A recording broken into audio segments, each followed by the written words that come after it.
Welcome to Hidden Valor. The day the Concorde died. Imagine a safety record that is almost perfect. For more than 30 years, a specific aircraft has flown the rich and famous across the Atlantic Ocean faster than the speed of sound without a single fatal accident. It is a record that engineers and pilots are incredibly proud of. But on a summer day in Paris, that entire legacy was erased in just 121 seconds. The aircraft was the legendary Concorde, and it crashed into a hotel just moments after leaving Charles de Gaulle Airport. To understand how a machine this advanced could suffer such a catastrophic failure, we have to look beyond the crash itself. We have to look at the engineering, the decisions made before the flight, and the tiny, seemingly insignificant events that lined up to create a disaster. This is the story of Air France Flight 4590, and the beginning of the end for the supersonic dream. The mission for this specific flight was supposed to be a happy one. It was a charter flight scheduled to take off from Paris, France, and fly across the ocean to JFK International Airport in New York. The passengers were not your typical business travelers. They were mostly German tourists, along with a few other nationalities, who were embarking on a dream vacation. Once they landed in New York, they were scheduled to board a cruise ship that would take them all the way down to Ecuador in South America. For many of the 100 passengers on board, this was likely a once-in-a-lifetime trip. The machine waiting for them on the tarmac was a marvel of engineering. The Aerospatiale/BAC Concorde was widely considered one of the most beautiful aircraft ever built. It first took to the skies on March 2, 1969. Over its long career, it had become a symbol of luxury and speed.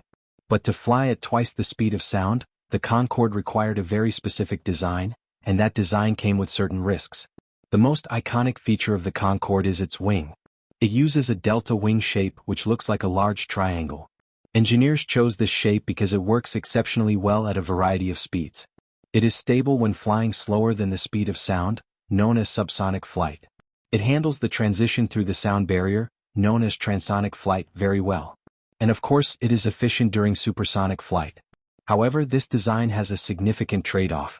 A standard airliner, like a Boeing 737, has wings designed to generate a lot of lift at lower speeds. A Boeing 737 can take off at speeds around 140 to 150 knots. The Concorde cannot do that. For its delta wing to generate enough lift to get the aircraft off the ground, the Concorde needs to be moving much faster, around 200 knots. It also needs a very high angle of attack, meaning the nose has to be pitched up significantly. This requirement for high speed puts an enormous amount of stress on the landing gear and specifically the tires. The wheels have to spin much faster and carry a heavy load before the wings fully take over. This was a known weakness. During its 30 years of service, the Concorde fleet had experienced 57 separate tire burst incidents. That is a high number. In 12 of those cases, the exploding tire caused structural damage to the aircraft because pieces of heavy rubber were thrown upward against the wing. In 6 of those cases, the fuel tanks inside the wings were actually penetrated by the debris. The most serious warning came in 1979. A Concorde taking off from Washington Dulles in the United States suffered a tire burst. Debris shot up and penetrated the fuel tank, causing a leak. It also damaged the hydraulic system, meaning the pilots could not retract the landing gear. After that incident, investigators launched a major review of the aircraft's safety. They recommended strengthening the tires and adding better protection for the hydraulic systems. They also looked at the risk of fire. At the time, the experts believed that even if a tank was ruptured by a tire piece, the fuel leak would be small, and the risk of a catastrophic fire was very low. To understand the accident in Paris, you also need to understand how the Concorde stores its fuel. It is a complicated system. The aircraft has 13 fuel tanks. 12 of these are located inside the wings and the fuselage. The 13th tank is special. It is located at the very back of the aircraft tail. This is used as a trim tank. During the flight, and especially for takeoff, the pilots move fuel into or out of this rear tank to change the center of gravity of the airplane. Balancing the aircraft perfectly is critical for efficiency and control. Powering this beast were 4 Olympus twin-spool turbojet engines. These were mounted in pairs under the rear of the wings. To achieve the immense speeds required, these engines were equipped with full reheat, also known as afterburners. When engaged, this system dumped raw fuel into the exhaust to create a massive boost, giving the aircraft an extra 18% of thrust for takeoff. On the day of the accident, July 25, 2000, problems started to accumulate before the passengers even boarded. The aircraft originally scheduled to fly had been swapped out for this one during the night. When the dispatcher began planning the flight, he noticed a maintenance issue. One of the thrust reversers on the engines was not working perfectly. It was not a safety-critical failure that would ground the plane, but it did cause a performance penalty. This meant the aircraft would burn more fuel or carry less weight. The dispatcher worried they might even need a fuel stop on the way to New York. There were also issues with the loading. Because many passengers had connected from other flights, the computer system at Air France had trouble tracking exactly who and what was on board. The passenger manifest and the baggage count did not match. When the flight crew arrived, the dispatcher explained the situation. The crew decided they would handle the final calculations. They contacted engineering to ask about the thrust reverser. The engineers confirmed it was functional enough to fly. With that settled, they calculated they could take 95 tons of fuel, which was enough to reach New York without stopping. However, the baggage issue lingered. In the end, they had 19 more bags on board than the paperwork showed. This added weight to an aircraft that was already heavy. The crew that day was highly experienced, which was typical for the Concorde fleet. The group of pilots qualified to fly this machine was very small, only about 30 people. The captain was 54 years old with over 13,000 flying hours. The first officer was 50 years old with over 10,000 hours, and he was also a simulator instructor for the Concorde. The flight engineer was 58 years old with over 12,000 hours. These were not novices. They knew their aircraft inside and out. Around 2 p.m. Universal Time Coordinated, the crew began their pre-flight checks. The flight engineer confirmed that the thrust reverser was working, allowing them to take the full fuel load. They ran the numbers and realized they were right at the limit. The aircraft would be taking off at its maximum structural weight. They calculated their critical speeds. V1, the speed at which they must continue the takeoff even if an engine fails, was set at 150 knots. The rotation speed, where they would pull the nose up, was 198 knots. V2, the speed they needed to fly safely if an engine failed after takeoff, was 220 knots. At 2:25 p.m., the passengers were seated, and the cabin was secure. The pilot started the 4 powerful engines. They requested permission to taxi. The runway in use was runway 26 right, one of the longest at the airport. Because the Concorde was so heavy, the controller asked if they could take off from an intersection, which would shorten their taxi but also shorten the available runway length. The captain declined. He needed every meter of tarmac available. He requested the full length of the runway. As they taxied toward the runway, the crew dealt with a minor technical annoyance. The first officer noticed that the control system for the rudder was glitching. It kept switching from the primary electronic channel to the backup channel. He mentioned it to the flight engineer. They discussed it briefly and reset the system to primary. The flight engineer stated that if it happened again during the takeoff roll, they would just ignore it. It was a known minor fault that would not endanger the flight. During this time, they also moved fuel from the rear tank number 11 to the forward tanks to set the center of gravity to exactly 54%. This was the sweet spot for a heavy takeoff. While the Concorde was taxiing, another aircraft was taking off from the same runway. It was a Continental Airlines DC-10. As that DC-10 roared down runway 26 right, a small piece of metal fell off its right engine. It was a wear strip about 43 centimeters long. It dropped onto the runway surface and lay there, unnoticed. Because this happened only minutes before the Concorde arrived, there was no time for a runway inspection. At that time, French regulations only required 2 runway inspections per day. Inside the Concorde, the captain gave his takeoff briefing. He reviewed the procedures for a rejected takeoff. The plan was standard but critical. If any failure occurred below 100 knots, they would stop for anything. Between 100 knots and V1, they would only stop for major items like an engine fire or a tire failure warning. Above V1 they would fly. Stopping a heavy Concorde above V1 was dangerous and could lead to the plane sliding off the end of the runway.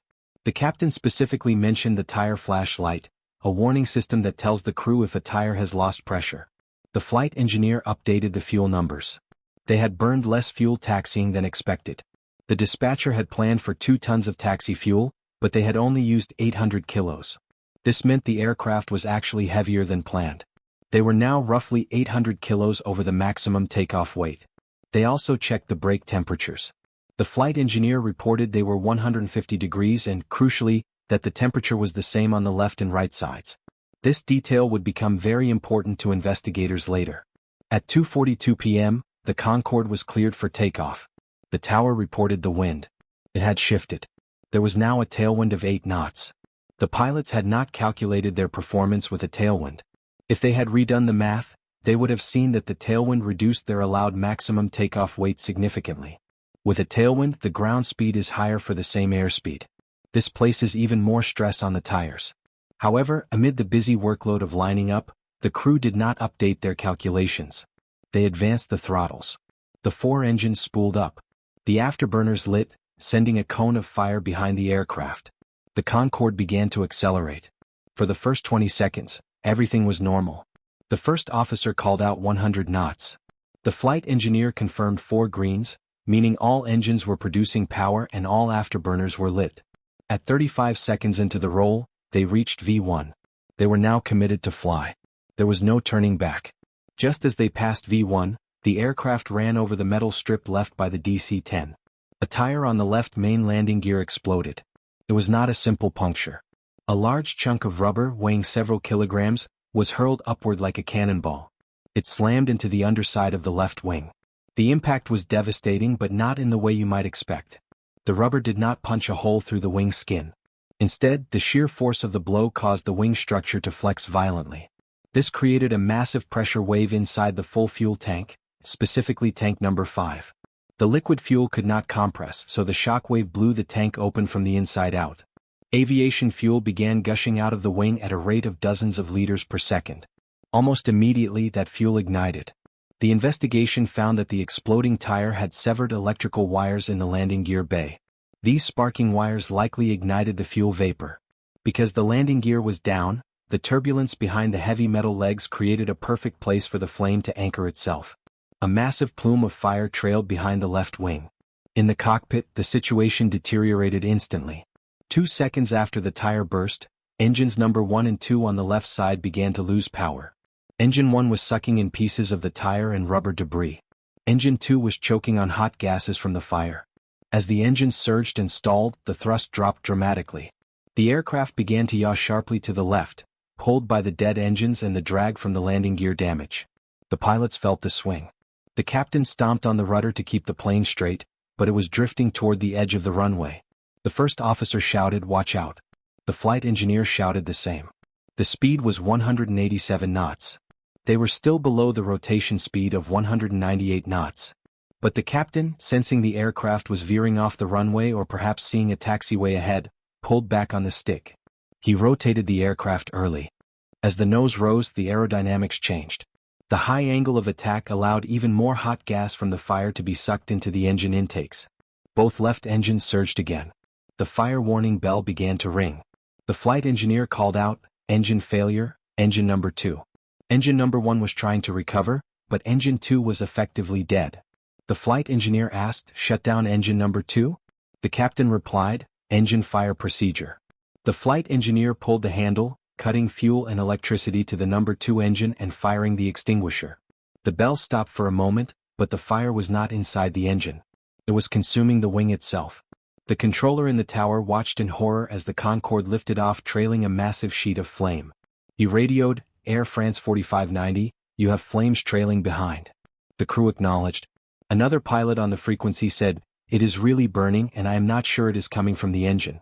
The Concorde was now in the air, but it was in a desperate state.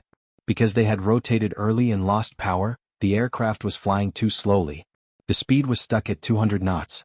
They needed 220 knots to climb safely on 3 engines. The warning system screamed about the speed. The first officer shouted, "Speed, speed." The aircraft was barely climbing, rising at only 750 feet per minute. They were just 100 feet above the ground.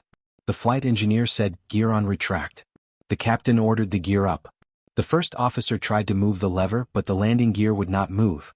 The explosion had likely damaged the gear doors. If the doors do not open or close in the correct sequence, the safety system prevents the gear from moving. The gear remained stuck down, adding massive drag to a plane that was already struggling to fly. The fire was now melting the structure of the wing. The left elevon, a control surface essential for keeping the wings level, began to disintegrate. Uncommanded rolls started to rock the aircraft. The captain fought the controls, trying to keep the wings level, but the aircraft was rolling further and further to the left. The nose pitched up uncontrollably. The angle of attack became extreme.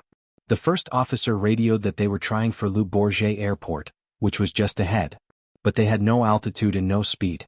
Engine number 1 surged again and died completely. With 2 engines out on one side and the wing melting, the physics of flight gave up. The aircraft rolled past 90 degrees, banking all the way to 113 degrees. The ground proximity warning system shouted pull up. It was futile. At 2:44 p.m. and 31 seconds, the Concorde crashed into a hotel in the town of Guinness. All 109 people on the plane and 4 people in the hotel were killed instantly. The investigation began immediately. The pressure was immense. Investigators combed through the wreckage and the runway. They quickly found the remains of the water deflector and pieces of the tire. They also found the metalware strip from the Continental DC-10. But they also found a mystery involving the Concorde itself. When they examined the left landing gear wreckage, they noticed the spacer was missing. This spacer was a critical part that kept the wheels aligned perfectly. Without it, the wheels could wobble. They tracked the maintenance records and found the spacer sitting in an Air France workshop.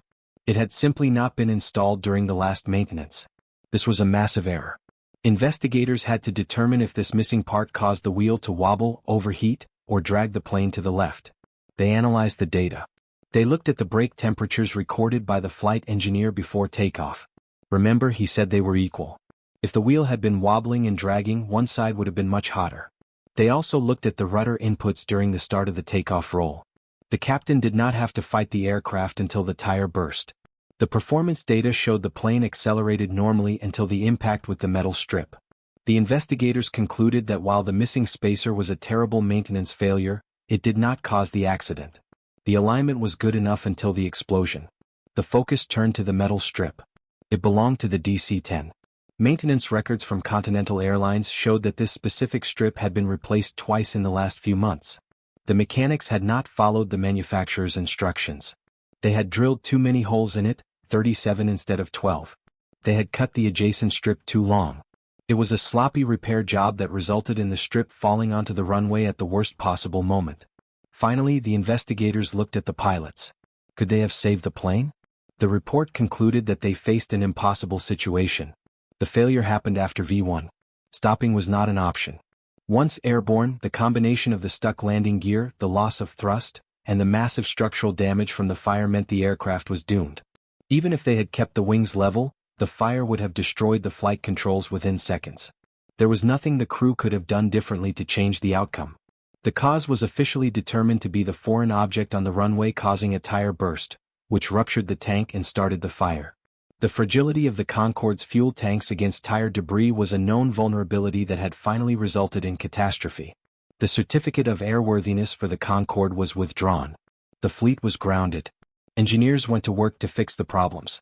They developed Kevlar linings for the fuel tanks, similar to what is used in military helicopters, to stop leaks even if a hole is punched in the wing. They protected the electrical wiring in the landing gear bay. They worked with Michelin to develop new tires that were resistant to bursting. It took more than a year of hard work and testing. The Concorde returned to service, but the world had changed. The first flight back was scheduled just days before the terrorist attacks of September 11, 2001. The aviation industry was thrown into a crisis. The high operating costs of the Concorde, combined with the drop in luxury travel and the shadow of the Paris crash, sealed its fate. On October 24, 2003, British Airways retired the last Concorde. The era of supersonic passenger travel was over. The crash in Paris was a tragedy of small errors accumulating into a disaster, proving that even the most advanced machine is only as strong as its weakest link.